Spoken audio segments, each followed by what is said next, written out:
What's happening, boys? Welcome back to the channel and welcome to your night 2 review of Wrestlemania 42, and this was an absolute banger. Let's get into it. And I can't think of a better way to start the night with Obafemi versus Brock Lesnar, and Obafemi got the job done. He is an absolute world beater. His entrance, he had everyone in the stadium going, Oba. Oh man, he's so over. Cannot wait to see what comes for Oba. And Brock Lesnar done the job, put him over the whole feud, and then took one on his back. The match was, it was alright. It was what we expected. A bit of a Clash of the Titans match. I wasn't expecting shooting star presses, but Brock's got one of them in his locker, we all know that, but if he'd done it nowadays, I think he might die. It wasn't a bad match at all. It was two guys who are world beaters going at it, and Oba came out on top. No selling the F5 and then hitting the fall from grace. It was incredible. But then, out of nowhere, Brock takes his gloves off and then takes his boots off, and I'm like, what's going on here? And it turns out he's blooming retiring.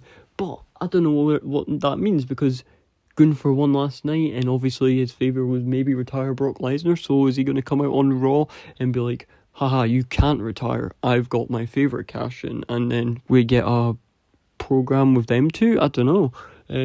But from what I've seen, Brock's retiring, but this match was a great way to start the night off. Everyone was hyped for it, and it was a good result, and I'm happy Oba is getting the treatment he deserves.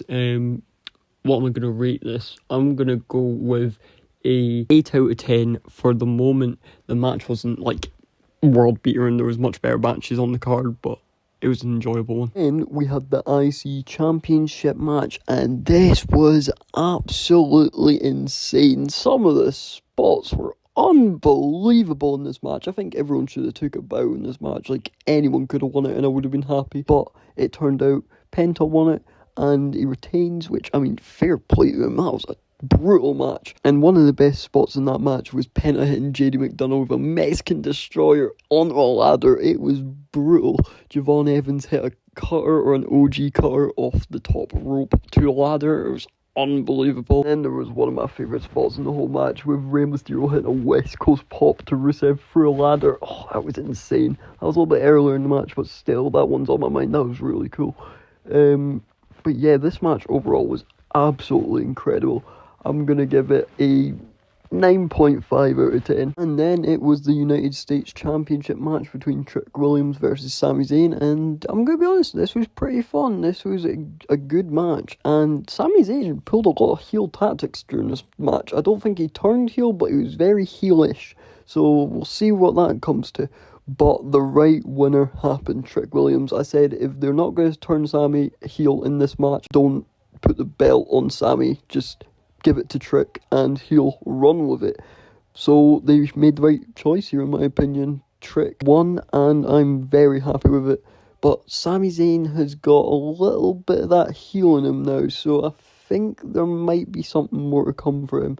But I'm really happy for Trick, because that was a really well-deserved win. Hitting a lovely trick shot to Sami Zayn to end the match. It was nasty, but I'm really happy he won. I'm going to give this match I'll go 8 out of 10. I think every match on this card's been good so far. Justice for little Yachty. That poor man got brutalised during this match. But anyways, on to the next match. And the next match was Dominic Mysterio versus the Demon Finn Balor in what turned out to be a brilliant match, because they added a stipulation of a street fight right before the show started, which I think added so much more to this match, because it was so much more brutal. And this is what it needed to be, because this is a blood feud. This has been built up for a year, so they've done this justice by doing this, and it was good. Mysterio looked good, and Demon Balor looked very good. So I'm happy that Finn also got the win. He looked strong, and it didn't make Mysterio look weak either, because I don't know, I kind of wanted him to get squashed, but I was actually really happy with the result of this match. It looked really good. There were some nasty spots in this. Mysterio got hit with a absolutely disgusting coup de grace through a table, and also I think it was a drop kick. I don't know what it's actually called when Balor drops him, kicks him into the corner, but he had a chair on his head, and it was nasty. But there were some really cool spots in this match. So yeah, I'm actually really happy with the result of it. I'm going to give this I'm going to go 8.5 out of 10. And then it was time for the Women's WWE Championship match, and like I said in my preview, this was an absolute banger, a silent banger. I don't think it's going to get the credit it deserves, but in my opinion, this match was really good. Considering how bad the build-up in the feud was, this match was really, really good. There were some really, really nice spots in it, especially the end spot where Rhea Ripley reversed the Jade and hit an unbelievably good counter into the Riptide to end the match. It was really good. Io Sky also got involved in this match when Michin and B-Fab got involved, and she wiped them out with a cool moonsault. That was pretty cool. But overall, this match was like a really nice technical match. It was pretty good. I enjoyed it. I didn't really enjoy the interference. I thought this could have just been a match for the sake of a match, and no interference. But the interference, I guess, added something to it. But I was actually happy with just the match itself. It was a good technical wrestling match between two big women. I enjoyed this match, so I think this is going to go under the radar for a lot of people, but for me, I really enjoyed some of the spots in this match, especially the end spot. But for this match, I'm going to go 8 out of 10, because I know some people aren't going to like this, but it was one of my silent bangers of the night. It was very under the radar, but I really enjoyed it. And then it was the main event for the World Heavyweight Championship between Roman Reigns and CM Punk, and oh my god, this match was an absolute heater. It was phenomenal. I enjoyed every second of it. This was like two men who hated each other. It was unbelievable. You could tell in the build-up they were trying to convey that for the first couple of weeks, but then they kind of switched storylines into like the bloodline, and that just didn't materialise into anything because there was zero interference in this match, which honestly I loved. That was probably the best part about it, because this was an absolute banger between two wrestlers who seemed to hate each other. And we're going to start off with the entrances. Roman brought back his original theme, his OG. Like, I knew the game was done when that happened. Like, I was like, Roman's winning this, like, the second it happened.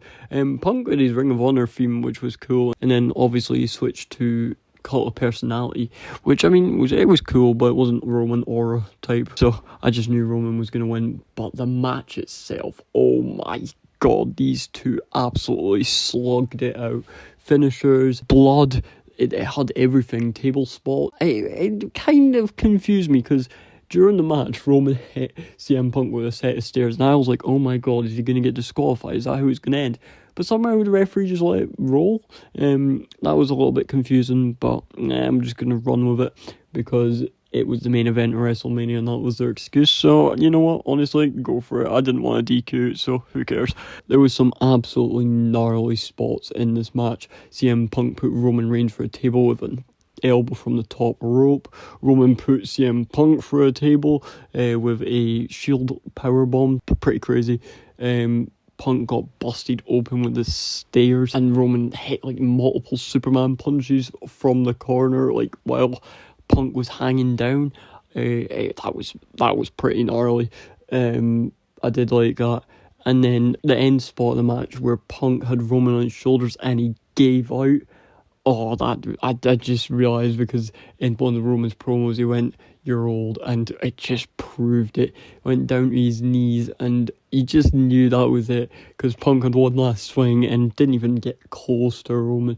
It was actually quite sad to watch. And then Roman hits him with a spear, 1, 2, 3, and it's over. It was incredible. It was, like people say, absolute cinema. But yeah, that was a crazy main event, so I was really, really happy with that. And I'm so happy there was no interference, because if The Rock came back, he'd probably back for like 2 episodes and then go away until SummerSlam, and we don't need that. I was so happy with this match.